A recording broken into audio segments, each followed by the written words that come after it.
बाहर से छोटी सुरंग, अंदर से आलीशान महल। एक छोटी सी सुरंग में 7 लोगों का बड़ा परिवार फटे पुराने कपड़ों में जमीन पर बैठा है। चारों तरफ टूटा फूटा सामान बिखरा हुआ था। सुरंग की दीवार पर दादाजी की तस्वीर टंगी थी, लेकिन उस पर कोई माला नहीं थी। पूरा परिवार आपस में बातें कर रहा था, तभी पड़ोस की 2 औरतें वहां आती हैं। अरे रेणुका बहन, कैसी कट रही है तुम लोगों की जिंदगी? ये लो, मेरे घर में आज थोड़ा एक्स्ट्रा खाना बन गया था तो सोचा तुम लोगों के लिए ले आऊं। हाँ रेणुका बेचारी, तुम्हारे पास तो ढंग का राशन भी नहीं होता। और सुनो, परसों मेरी भतीजी की शादी है, तुम सब परिवार वाले आ जाना। कम से कम एक दिन का अच्छा खाना तो नसीब होगा तुम लोगों को। हाय राम, तुम पड़ोसियों का ही तो सहारा है शालिनी बहन, वरना हम गरीबों को तो कोई पानी भी ना पूछे। भगवान तुम्हारा भला करे जो हमारी इतनी चिंता करती हो। बस बस अब रो मत, आ जाना टाइम से और पेट भर के खा जाना।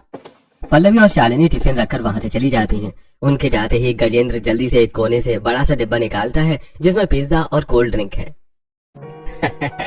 गरीबों भिखारन, लो भाई टूट पड़ो, पिज्जा ठंडा हो रहा है। माँ, बाबूजी, एक बात करनी थी। वो मैं और समीर ऑफिस में 2 लड़कियों को पसंद करते हैं, हम उनसे शादी करना चाहते हैं। क्या कहा? शादी? वो भी अपनी मर्जी की? तुम्हारा दिमाग तो ठीक है? अरे माँ, वो दोनों बहुत अच्छी और शरीफ लड़कियां हैं। संजना और दृष्टि नाम है उनका।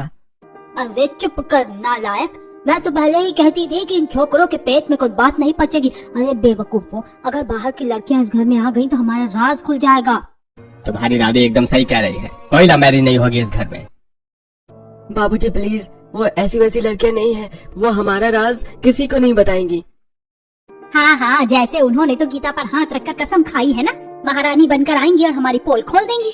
अगले दिन रोहन और समीर अपने ऑफिस के केबिन में खड़े हैं। उनके सामने उनका बॉस बत्रा बैठा हुआ है। ये लो अपने इस महीने की सैलरी, और गिनने की जरूरत नहीं है, पूरे ही है। सर, हमने पिछले महीने ही कहा था कि हमारी सैलरी थोड़ी बढ़ा दीजिए, इतने कम पैसों में गुजारा नहीं हो पाता है। हाँ सर, महंगाई कितनी बढ़ गई है, प्लीज इस बार सैलरी बढ़ा दीजिए। सैलरी बढ़ा दो? शक्ल देखिए अपनी, कपड़े देखो कैसे भिखारियों की तरह पहन कर आते हो ऑफिस में। तुम दोनों उस शहर के बाहर वाली जंगली सुरंग में रहते हो ना। अरे शुक्र मनाओ कि मैंने तुम जैसे सुरंग मारवों को अपनी कंपनी में जॉब दे रखी है, वरना तुम तो सड़क पर भीख मांग रहे होते। सर, वो बात नहीं है। अरे कोई सर्वर नहीं, जितनी सैलरी दे रहा हूँ ना उतने में ही खुश रहो। दोनों भाई केबिन से बाहर निकल जाते हैं और सीधे ऑफिस की कैंटीन में पहुंचते हैं और वहीं बैठ जाते हैं। तभी उनकी गर्लफ्रेंड संजना और दृष्टि वहां आती है और उनके सामने बैठ जाती हैं। क्या हुआ रोहन, शक्ल क्यों ऐसे बना रखी है जैसे किसी ने तुम्हारी लॉटरी का टिकट छीन लिया हो? कुछ नहीं संजना, बस ऐसे ही बॉस ने फिर से सैलरी बढ़ाने से मना कर दिया और उल्टा बेइज्जती कर दी। बॉस की छोड़ो समीर, ये बताओ कि तुम दोनों ने अपने घर पर हमारी शादी की बात की या नहीं? इतना टाइम हो गया हमारे रिलेशन को, कब तक ऐसे ही टाइम पास करते रहोगे? अरे दृष्टि, की थी बात, कल रात ही की थी, लेकिन मम्मी पापा भी राजी नहीं हो रहे हैं। राजी नहीं हो रहे? या तुम लोग करना ही नहीं चाहते? कहीं ऐसा तो नहीं कि तुम दोनों के घर वालों ने कहीं और तुम्हारी शादी फिक्स कर दी हो और तुम हमें पागल बना रहे हो? कैसी बातें कर रही हो संजना, ऐसा कुछ नहीं है। हमने अपने घर वालों को बहुत समझाया था, लेकिन वो मान ही नहीं रहे हैं। तो अब क्या करें हम? हमारे माता पिता हमारी शादी करने के पीछे पड़े हैं, कई रिश्ते आ चुके हैं हमारे लिए। तुम दोनों के चक्कर में हमने 2 अच्छे रिश्ते ठुकरा दिए अभी तक। प्लीज दृष्टि, थोड़ा सा टाइम और दे दो, हम पक्का मना लेंगे उनको। टाइम वाइम कुछ नहीं मिलेगा, हम तुम्हें सिर्फ 2 दिन का टाइम दे रहे हैं।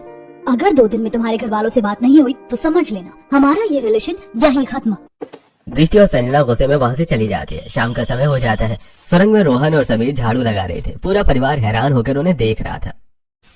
अरे ओ श्रवण कुमार के जुड़वा भाइयों, आज सूरज पश्चिम से निकला है क्या? मेरे नवाब बेटे आज घर के काम क्यों कर रहे हैं?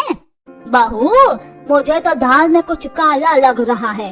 अरे दादी, ये तो किसी को इम्प्रेस करने की निंजा टेक्निक चल रही है। अरे नहीं नहीं, ऐसा कुछ नहीं है, वो तो आज हमारा मन हुआ इसलिए हम सब ये सब कर रहे हैं।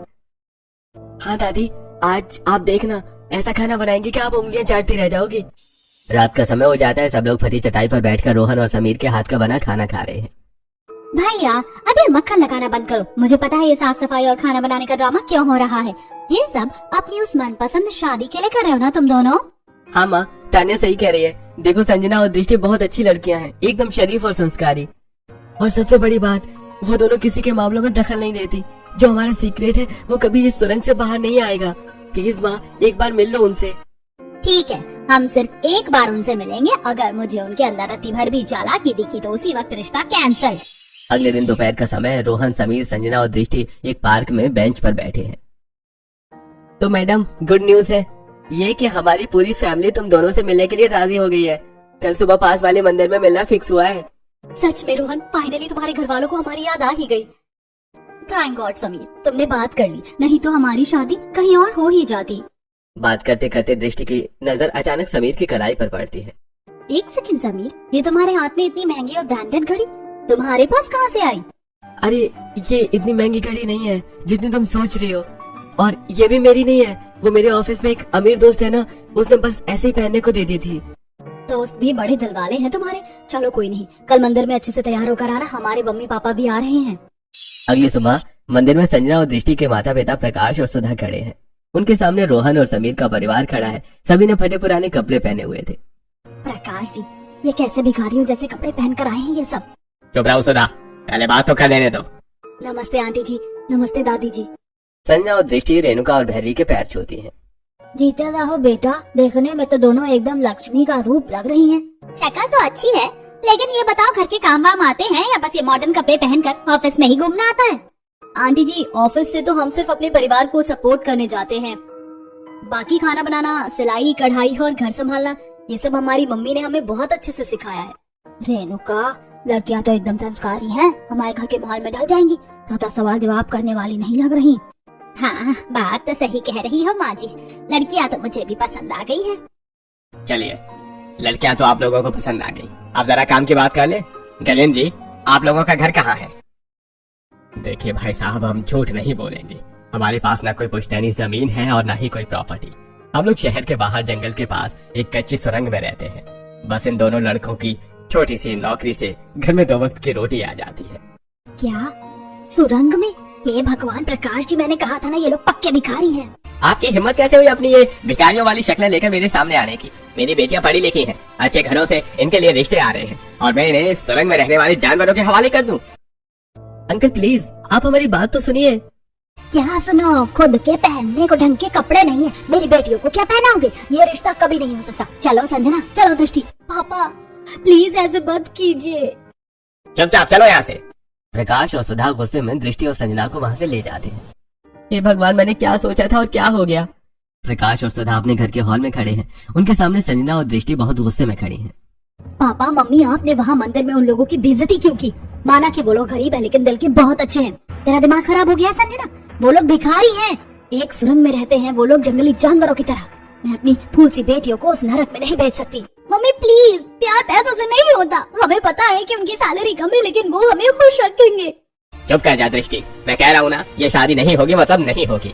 ठीक है पापा, अगर हमारी शादी रोहन और समीर से नहीं हुई तो हम जिंदगी भर कुंवारी बैठी रहेंगी। हम किसी और से शादी नहीं करेंगे। चलो दृष्टि। संजना और दृष्टि गुस्से में अपने कमरे में चली जाती हैं और अंदर से दरवाजा बंद कर लेती हैं। संजना, दृष्टि, दरवाजा खोलो। प्रकाश जी देखिए क्या कर रही हैं ये दोनों, अंदर कुछ उल्टा सीधा ना कर ले, फूल जैसी बच्चियां हैं मेरी। अरे संजना, दरवाजा खोल बेटा। ठीक है, अगर तुम्हारी खुशी उसी सुरंग में है तो मैं तैयार हूँ, मैं बात कर लूंगा उन लोगों से, बस तुम लोग दरवाजा खोल दो। अगले दिन सुबह एक पार्क में प्रकाश और सुधा हाथ जोड़े रोहन के परिवार के सामने खड़े हैं। गजेंद्र जी, कल मंदिर में मैंने जो कुछ भी कहा उसके लिए मुझे माफ कर दीजिएगा। एक बाप हूँ, बेटियों के भविष्य की चिंता में थोड़ा ज्यादा बोल गया था। अरे कोई बात नहीं भाई साहब, मैं समझ सकता हूँ, हर माता पिता चाहते हैं कि उनकी बेटी को अच्छा घर मिले। अरे ऐसे कैसे, कोई बात नहीं, बड़े लोग हैं तो जो मुंह में आया गरीब समझकर सुना दिया। चुप कर रहे हैं, उनका बात को बतंगड़ मत बना। प्रकाश जी, बच्चे एक दूसरे को पसंद करते हैं तो हम भी इस रिश्ते के लिए तैयार हैं। बहुत बहुत शुक्रिया आपका। हम तो कहते हैं इसी हफ्ते कोई अच्छा सा मुहूर्त देखकर एक मंदिर में बच्चों की शादी करवा देते हैं। थैंक यू अंकल, आप टेंशन मत लीजिए, हम संजना और दृष्टि को कभी रोने नहीं देंगे। अगले दिन मंदिर में संजना और दृष्टि की शादी हो जाती है। संजना और दृष्टि अपने पतियों के साथ उस सुनसान सुरंग के बाहर पहुंचती हैं। रोहन, ये इतने सारे जानवर यहाँ बाहर क्या कर रहे हैं? और ये सुरंग तो बाहर से बहुत डरावनी लग रही है। अरे डरो मत संजना, ये जानवर कुछ नहीं करेंगे, चलो अंदर चलते हैं। चारों सुरंग के अंदर आते हैं। अंदर एक कोने में मिट्टी का चूल्हा है और फर्श पर फटी पुरानी चटाइयाँ बिछी हैं। समीर, यहाँ तो ढंग से खड़े होने की भी जगह नहीं है और सोने के लिए बेड भी नहीं है, ये फटी हुई चटाइयाँ। अरे ओ पापा की परियों, स्वागत है तुम्हारा हमारे घर में। अब तुम कोई अंबानी के घर तो ब्याह करके आई नहीं हो जो तुम्हें महंगे गद्दे मिलेंगे, जो है यही है। दृष्टि, मैंने सोचा था गरीब होंगे लेकिन ये हालात तो मेरी सोच से भी 100 गुना ज्यादा खराब है। हमने कहीं कोई बड़ी गलती तो नहीं कर दी। अब तो जो है यही है संजना, सहना तो पड़ेगा। अगली सुबह संजना और दृष्टि फटी चटाई पर सो रही हैं। रेणुका आकर उनके पास खड़ी हो जाती है। अरे ओ कुंभकर्ण की जुड़वा बहनों, उठ जाओ, 10 बज गए हैं। क्या दिन भर सोती ही रहोगी? मम्मी जी बस 5 मिनट और सोने दीजिए ना। ये तुम्हारा मायका नहीं है महारानी, यहाँ ससुराल में सुबह 5 बजे उठना पड़ता है। चलो उठो और जाकर पानी भर कर लाओ। घर में कोई नल या मोटर नहीं है क्या दादी जी? नल मोटर? अरे ओ महारानियों, ये कोई 5 स्टार होटल नहीं है। वो जो नदी है ना, वहाँ से पानी भर कर लाना पड़ता है। चलो जल्दी जाओ, घर में एक बूंद पानी नहीं है। संजना और दृष्टि भारी बाल्टियां लेकर पानी भरने जाती हैं। बहुत दूर से पानी लाते लाते उनकी हालत खराब हो जाती है। तभी रेणुका उन्हें कुल्हाड़ी थमा देती है। चलो अब जल्दी से ये लकड़ियाँ काट कर लाओ और चूल्हा जलाकर सबके लिए नाश्ता बनाओ। मेरे लड़कों को ऑफिस के लिए देर हो रही है। लकड़ियाँ काट कर लाओ? पर मम्मी जी हम लकड़ियाँ क्यों काटें? क्या घर में गैस सिलेंडर नहीं है? Gas cylinder? हाँ, अभी मैंने ऑर्डर किया है, रास्ते में ही होगा। अरे बेवकूफ लड़कियों, हम सुरंग में रहते हैं, यहाँ गैस सिलेंडर कौन देगा हमें? चूल्हे पर ही खाना बनता है यहाँ, और वैसे भी गैस सिलेंडर खरीदने की हमारे पास पैसे नहीं है। संजना और दृष्टि कुल्हाड़ी को उठाती हैं और बाहर जाकर लकड़ियां काटने की कोशिश करती हैं। उनसे ठीक से लकड़ी नहीं कटती और जब वो चूल्हा जलाती हैं तो वो भी ठीक से नहीं जलता। संजना मेरी तो आंखें जल रही हैं। ये धोए में खाना कैसे बनता है यार? मुझसे तो ये रोटियां भी जल गई। मुझे क्या पता था लव मैरिज का ये अंजाम होगा। थोड़ा सा ही पोहा बना है, वो भी कच्चा पक्का है। रोहन और समीर तैयार होकर आते हैं। जल्दी जल्दी में वो पोहा खाते हैं और ऑफिस के लिए निकल जाते हैं। लो कर लो बात। नाश्ता बनाते बनाते हमारी कमर टूट गई और हमारे लिए तो एक निवाला भी नहीं बचा।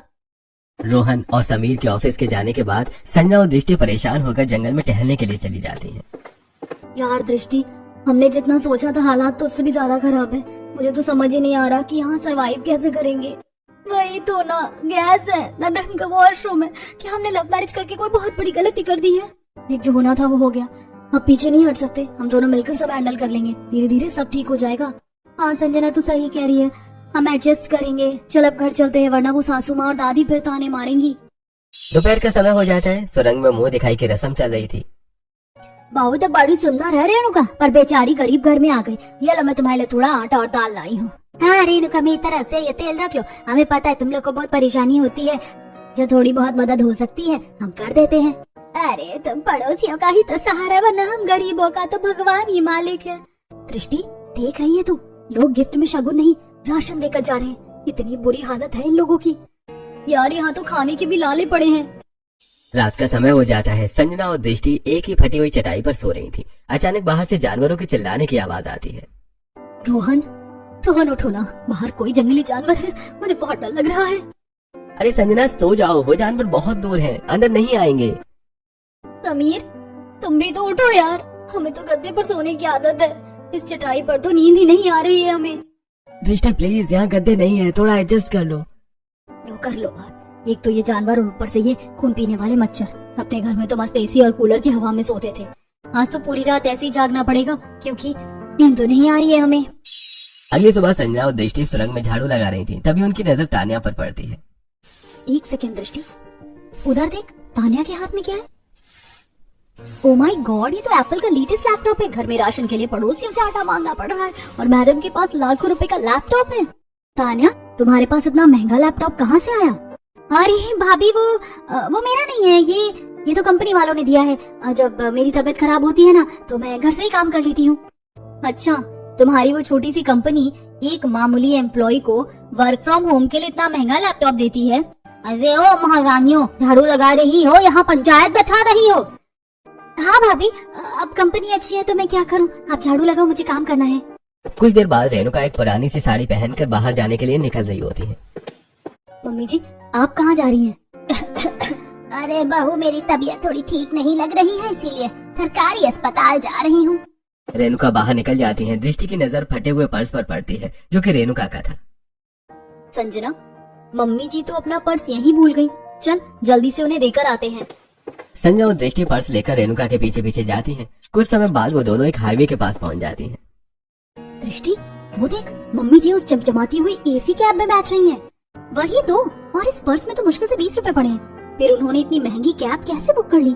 पहले वो एप्पल का लैपटॉप और अब ये एसी कैब। दाल में कुछ तो काला है। शाम का समय हो जाता है। रेणुका वापस आ चुकी थी।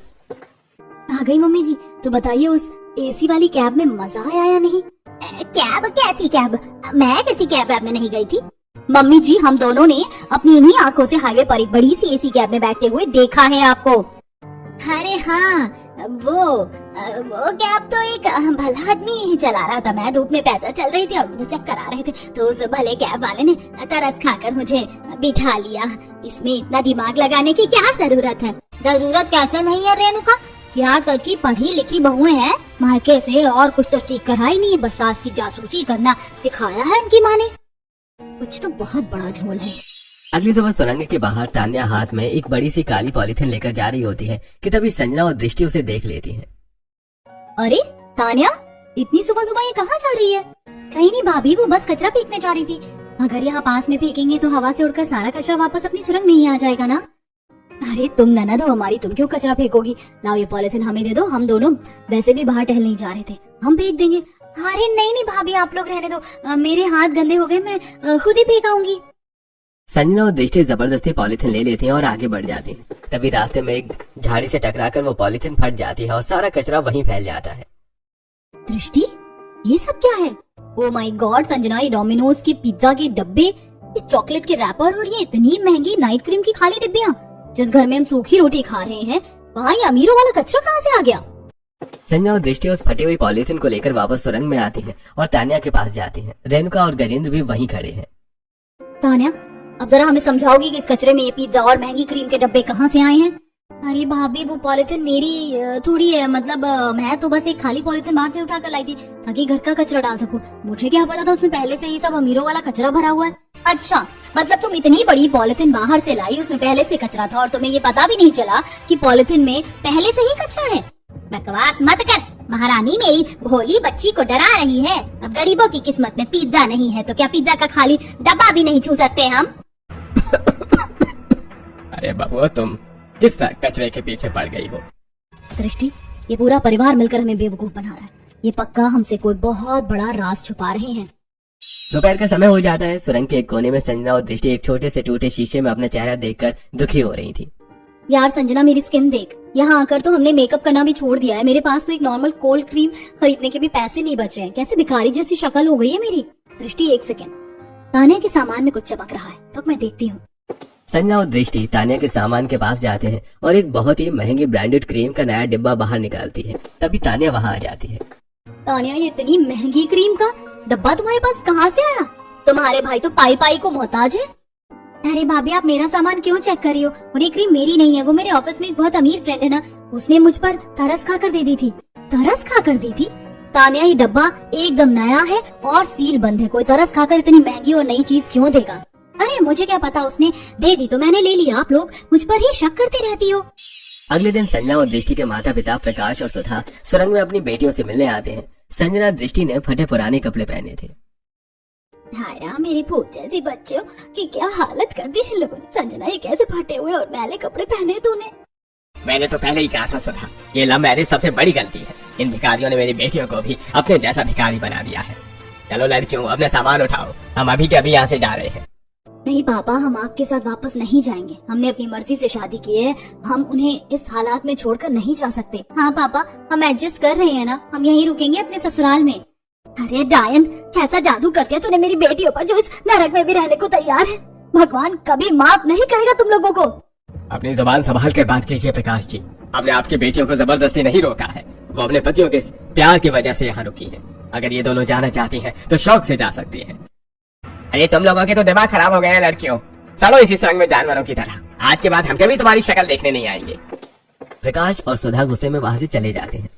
अगली सुबह का समय है। संजना और दृष्टि सुरंग से दो नदी के किनारे बाल्टियों में कपड़े लेकर कपड़े धोने आई थी। दोनों साथ मिलकर कपड़े धो रही थी। यार दृष्टि, मेरे तो हाथों में छाले पड़ गए।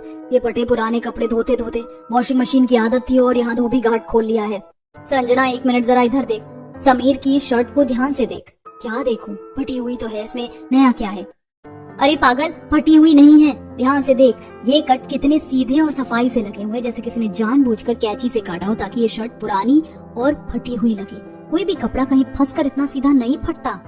वो तेरी दृष्टि तो सही कह रही है। और ये कॉलर के पीछे देख, ये तो टैग है और ये तो सबसे नामी कंपनी की शर्ट है। एक शर्ट 15-20 हजार रुपए से कम की नहीं आती। जिन लोगों के घर में खाने के लिए ठीक से पैसे नहीं है उनके पास, इतने महंगे कपड़े कहाँ से आए? रात हो जाती है, सब सो चुके हैं, पर संजना और दृष्टि, रोहन और समीर जाग रहे हैं। संजना और दृष्टि रोहन और समीर को शर्ट दिखा रही हैं। रोहन बाबू, जरा अपनी इस महंगी शर्ट का राज खोलेंगे? या इसके लिए भी कोई तरस खाने वाला फरिश्ता आसमान से उतरा था? अरे ये तो मेरे बॉस ने दी थी। वो क्या है ना, बॉस के कपड़े पुराने हो गए थे तो उन्होंने मुझे दे दिए पहनने के लिए। अच्छा, और बॉस ने तुम्हें कपड़े कैंची से काट कर दिए थे? समीर, ये जो कट लगे हैं ना, ये बिल्कुल सीधे हैं। हमें बेवकूफ समझना बंद करो। सच सच बताओ कि तुम लोगों के पास इतने महंगे कपड़े कहाँ से आए? दृष्टि, तुम सीआईडी सीरियल बहुत देखते हो। वो हम एक दिन कंस्ट्रक्शन साइट के पास से आ रहे थे ना, तो वहाँ सरियों में फंसकर शर्ट कट गई थी। अब सरिये से तो ऐसे ही कटेगी ना। वाह, मतलब सरिये ने भी इंची टेप लेकर एकदम नाप तौल कर काटा है। रोहन, हम दोनों कोई अनपढ़ गवार नहीं हैं। अब तुम्हें यकीन नहीं करना तो मत करो, हम थके हुए हैं, हमें सुबह ऑफिस जाना है। चलो समीर, सो जाओ, इनका तो रोज का ड्रामा है। दोनों जाकर सो जाते हैं। कुछ समय बीत जाता है। रात को दृष्टि को बहुत तेज बुखार आ जाता है। उसकी हालत देखकर सभी लोग परेशान हो जाते हैं। दृष्टि, आगे खोल। मम्मी जी, इसका शरीर तो आग की तरह तप रहा है, प्लीज इसे डॉक्टर के पास ले चलिए। अरे तू रोना बंद कर बहू, डॉक्टर के पास जाने के पैसे कहाँ हैं हमारे पास? रेणुका एक छोटे से डिब्बे में से एक मेडिसिन निकाल कर लाती है। ये ले, ये गोली इसे पानी के साथ खिला दे, अभी 10 मिनट में बुखार उतर जाएगा। संजना वो दवाई दृष्टि को खिला देती है और कुछ ही देर में दृष्टि का बुखार एकदम गायब हो जाता है। अगली सुबह संजना सुरंग की सफाई कर रही थी, तभी उसे वो दवाई का खाली रैपर मिलता है जो रात को दृष्टि ने खाई थी। क्या? ये तो विदेशी दवाई है, ये तो इंडिया में मिलती ही नहीं है, और इसका एक पत्ता हजारों रुपए का आता है। क्या कर रही है बहू, जल्दी झाड़ू लगा। मम्मी जी, ये विदेशी और इतनी महंगी दवाई आपके पास कहाँ से आई? कल रात तो आप कह रही थी कि आपके पास डॉक्टर के पैसे नहीं हैं। अरे वो तो मैं पिछले महीने सरकारी अस्पताल गई थी ना, तो वहाँ डॉक्टर ने मुफ्त में दे दी थी। मुझे क्या पता विदेशी है या देसी। सरकारी अस्पताल में ये दवाई नहीं देते मम्मी जी। अरे मैंने कहा ना कि डॉक्टर ने दी थी, क्यों ज्यादा दिमाग लगा रही है? चलिए माँ जी, उस बात को छोड़ दे। मुझे एक बात और समझ में नहीं आ रही, ये दादाजी की फोटो पर कोई माला क्यों नहीं है? और दादी जी भी ऐसे ही रहती हैं जैसे, मेरा मतलब है ना वो सिंदूर लगाती हैं ना मंगलसूत्र पहनती हैं। अगर दादाजी नहीं है दुनिया में तो माला क्यों नहीं है? तभी वहाँ भैरवी जी आ जाती हैं। जुबान पर लगाम लगा महारानी, तो इस घर की बहू है या कोई जासूस जो हर बात का सबूत चाहिए तुझे? मेरे पति की फोटो पर माला हो या ना हो, मैं सिंदूर लगाऊं या ना लगाऊं, इससे तेरा क्या लेना देना? सही कह रही है माँ जी, हमने इसके मायके के तो कभी सवाल नहीं उठाए। चुपचाप अपना काम कर, घर के मामलों में ज्यादा दिमाग मत दौड़ा। ये बोलकर रेणुका और भैरवी वहाँ से चली जाती हैं। शाम का समय हो जाता है। संजना और दृष्टि चूल्हे के पास बैठी चाय बनाने की तैयारी कर रही थी। यार संजना, चाय पत्ती तो बिल्कुल खत्म हो गई है, जरा वो पीछे वाला डब्बा देना, शायद उसमें कुछ हो। ये क्या है, इतनी अच्छी पैकिंग? ये कोई आम चाय पत्ती नहीं है दृष्टि, ये इम्पोर्टेड इंग्लिश टी है। एक डब्बा 2000 से कम का नहीं आता है। देख, सील भी एकदम नई है। तभी वहाँ गजेंद्र आ जाता है। अरे अरे, ये डिब्बा तुम लोगों ने कहाँ से निकाल लिया? लाओ इसे इधर दो।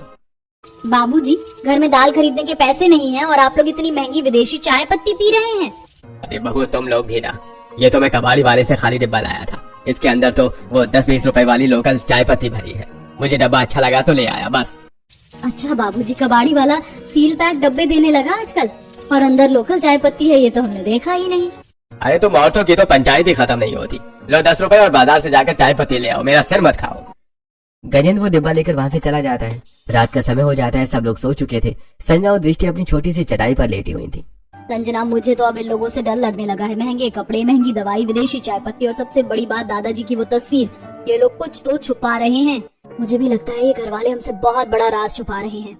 दोनों सोचते सोचते सो जाते हैं। कुछ समय बीत जाता है, तभी दृष्टि की नींद खुलती है। वो देखती है कि एक कोने में दादी बैठी है। संजना, उठना, उधर देख दादी को। ओ तेरी, ये दादी ने आंखों पर इतना महंगा चश्मा कब से लगा लिया, और ये क्या चबा रही हैं? तभी दोनों भैरवी के पास जाती हैं। दादी जी, आधी रात को आप काजू बादाम खा रही हैं और ये चश्मा कहाँ से आया? अरे वो बहुओं, तुम लोग सोई नहीं है अभी तक? ये चश्मा तो मैं कल मंदिर गई थी ना, वहाँ एक बहुत भले आदमी ने दान में दिया। अच्छा, और ये महंगे काजू बादाम भी किसी भले आदमी ने आपको दिए होंगे? हाँ, उसने कहा कि बुढ़ापे में सेहत बनी रहेगी, इसीलिए मैंने रख लिए। संजना, अब तो 100% यकीन हो गया कि इस सुरंग में कोई बहुत बड़ा झोल है। 2 दिन बीत जाते हैं। संजना और दृष्टि तैयार होकर सुरंग के बाहर खड़ी हैं। दृष्टि, तान्या का बर्थडे आज। हमने जो थोड़े बहुत पैसे ऑफिस की सैलरी से बचाए थे, उससे उसके लिए कोई अच्छी सी ड्रेस ले आते हैं। हाँ संजना, और थोड़ा बहुत घर का राशन भी ले आएंगे। दोनों बहुएं वहां से चली जाती हैं। उन दोनों के जाते ही सुरंग के एक कोने में जहां पर पर्दा टंगा है, उस पर्दे के पीछे एक पुराना दरवाजा है, जिसे खोलने के बाद एक बड़ी सी चट्टान है, जिसे खिसकाने पर अंदर का सीक्रेट महल खुल जाता है। लेकिन जल्दबाजी में वो पर्दा खुला छोड़ देते हैं। शिट संजना, मैं तो अपना वो पैसों वाला पर्स सुरंग में ही भूल गई, उसी में सारे पैसे थे। तू भी ना दृष्टि, अब चल जल्दी वापस चलकर लेकर आते हैं। संजना और दृष्टि वापस सुरंग में आती हैं। वहाँ कोई नहीं है। तभी उनकी नजर उस खुले हुए सीक्रेट दरवाजे पर पड़ती है। दोनों उस दरवाजे के अंदर चली जाती हैं। अंदर एक बहुत बड़ा आलीशान महल की तरह दिखने वाला घर था। सामने एक बड़ी सी डाइनिंग टेबल पर पूरा परिवार अच्छे कपड़ों में बैठकर पिज्जा और पास्ता खा रहा था। मम्मी जी, बाबूजी, ये सब क्या है? बहुआ, तुम लोग तो बाजार गई थी ना, इतनी जल्दी कैसे लौट आई? ये सब क्या है? आप लोग हमें कुछ समझाएंगे? रोहन, तुम भी मिले हुए थे इस धोखे में? हमने तुम्हारे लिए अपने माँ बाप से झगड़ा किया, चूल्हे पर रोटियां बनाई, और तुम लोग यहाँ इस महल में पिज्जा खा रहे हो। शांत हो जाओ बहू, इसमें मेरे बच्चों की कोई गलती नहीं है। ये सब मैंने और तुम्हारी दादी ने प्लान किया था। क्यों बाबूजी, क्या दुश्मनी थी आपकी हमसे? दुश्मनी नहीं, मजबूरी है बहू। वो बाहर दीवार पर टंगी फोटो देखी है ना दादाजी की? वो इस शहर के बहुत बड़े सोने के तस्कर थे। 3 साल पहले पुलिस ने उन्हें पकड़ लिया और आज भी वो जेल में अपनी सजा काट रही है। हाँ बहू, कानून ने हमें तो क्लीन चिट दे दी थी, लेकिन ये जो आलीशान महल तुम देख रही हो, ये हमने अपनी खून पसीने की मेहनत से बनाया है, उस स्मगलिंग के पैसों से नहीं। अगर हम दुनिया के सामने इस महल में रहते तो समाज और पुलिस यही सोचते कि हमने दादाजी के 2 नंबर के पैसों में से ये सब खड़ा किया है। कानून और दुश्मन हमें चैन से नहीं जीने देते, इसलिए हमने दुनिया की नजरों में भिखारियों की तरह उस सुरंग में रहने का प्लान बनाया। सच्चाई जानने के बाद संजना और दृष्टि का गुस्सा शांत हो जाता है। बाबूजी, हमें आपके पास्ट से कोई फर्क नहीं पड़ता, पर आपको हमें सच बता देना चाहिए था। हम इस परिवार की बहुएं हैं, कोई बाहर वाली नहीं जो ये सच सबको बता देते। हम मानते हैं हमें बहुत गुस्सा आया, लेकिन अब जब सच सामने आ ही गया है तो हम इस सिचुएशन को हैंडल कर लेंगे। हम आपके राज को कभी बाहर नहीं जाने देंगे। मेरी बच्चियों, मैंने तो सोचा था तुम लोग पुलिस को फोन कर दोगी। सच में तुम दोनों इस घर की असली लक्ष्मी हो। मुझे माफ कर दो जो मैंने तुम्हें इतने ताने मारे। तो क्या अब हम सब मिलकर पिज्जा खा सकते हैं? वैसे भी आज मेरा बर्थडे है, आज तो हम सब लोग पार्टी करेंगे। हाँ हाँ, आ जाओ मेरी बहुओं, आज से तुम्हें भी चूल्हा फूकने की जरूरत नहीं है। आराम से इसी महल में रहो, बस दुनिया के सामने हमारा वो गरीब वाला नाटक चालू रहेगा। पूरा परिवार उस डाइनिंग टेबल पर एक साथ बैठता है और सब हंसते हुए एक साथ पिज्जा खाते हैं।